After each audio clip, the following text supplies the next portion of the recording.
ही दृश्य आहेत उल्हासनगरमधील hill line police स्टेशनच्या बाहेरची। हेच ते पोलीस स्टेशन आहे जिथे कल्याण पूर्वेचे आमदार गणपत गायकवाड यांनी शिवसेना शिंदे गटाचे महेश गायकवाड यांच्यावर हल्ला केला। या संदर्भातील फायरिंगचा एक व्हिडिओ सोशल मीडियावर सुद्धा व्हायरल झाला होता। मात्र आता या घटनेचा दुसरा सीसीटीव्ही सुद्धा समोर आलेला आहे। यामध्ये तुम्ही पाहू शकता की पोलीस स्टेशन बाहेर गर्दी दिसते, कार्यकर्त्यांमध्ये गोंधळ सुरू आहे, धक्काबुक्की सुरू आहे आणि पोलीस सुद्धा त्या ठिकाणी उपस्थित आहे।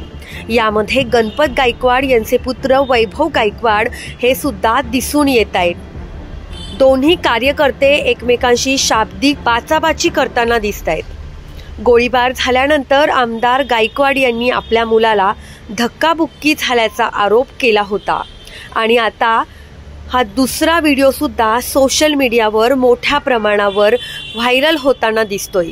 हा सर्व प्रकार जेव्हा सुरू होता त्याच वेळेला आतमध्ये म्हणजेच वरिष्ठ पोलीस निरीक्षक यांच्या केबिनमध्ये फायरिंग झाली। पाहुयात हा संपूर्ण व्हिडिओ।